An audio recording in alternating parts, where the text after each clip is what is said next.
Neel was my older brother, good kid. He's a special kid, but he was just like any other little brother. He was a very sweet guy. He was always there looking for where I was there to annoy me, was there to press the alarm so the fire trucks would come when I would babysit him.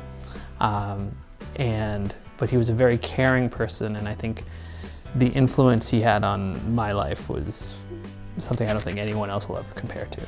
Neel just had the ability to inspire love, and he was very caring. That's something that I think is a really wonderful thing. Neel was the first special needs person that I met, and I remember I was really scared when I first met him. And Sonia auntie and my mom said, you know, he's part of the family and there's nothing to be afraid of, and when you come in, just as you would say hi to everyone else in the family, you say hi to Neel. And Neel became part of my family. I mean, he was always with Sup, and therefore he was someone I always knew and part of the family. And when he passed, I felt like I had lost somebody.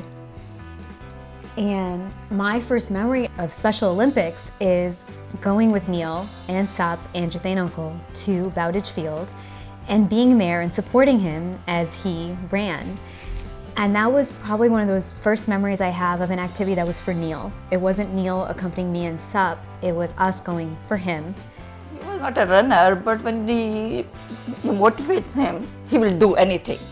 And this is what I always feel, that you know, if we know they can do it, but we have to have patience and try harder, and you know, give them all the facilities or whatever we can provide them, they will do it. You know, when he participated in Special Olympics, he didn't know when to run, and I showed him cake. That's why the cake is here, and he started running because he realized that for cake he will do anything. When we actually attended the events, we saw how much pleasure it brought to the people who participated and in their extended families and their friends. Neel passed away.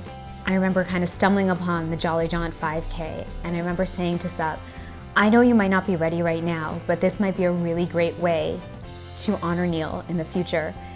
And I didn't expect it, but that first December, she was like, okay, we're gonna do this. And I think despite all the grief and the loss, like, we took something that's never gonna go away, and we've turned it into a positive thing. Smaller team, and every year it's grown, which I think is amazing. So every year there are more people who want to come out and support Special Olympics, but also support Neel's team, which I think is really special.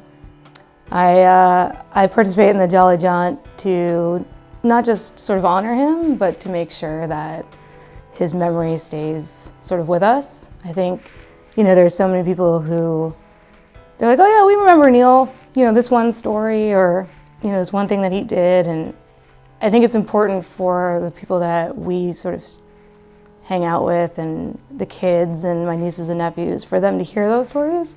And those usually come out when we're all congregating right before the race and saying, oh, remember this? Oh, I remember that time. And so for me, it's, yeah, okay, we're all running a 5K or walking, you know, a 1K or whatever, but it's a way to sort of keep all the stories and sort of my brother alive. I think about the village that we've all created together, and the memories that we build in these brunches and on these walks.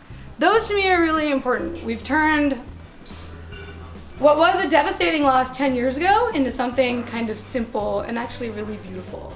It has become to the point where we will do anything to be in Boston, irrespective of the weather or anything else. If we can be there, we will be there. It's become a part of what our family does. It's you know, it's Neel's team, and Neel's team continues to move on. And For the risk of sounding cliche, I hope Neel's team lasts forever.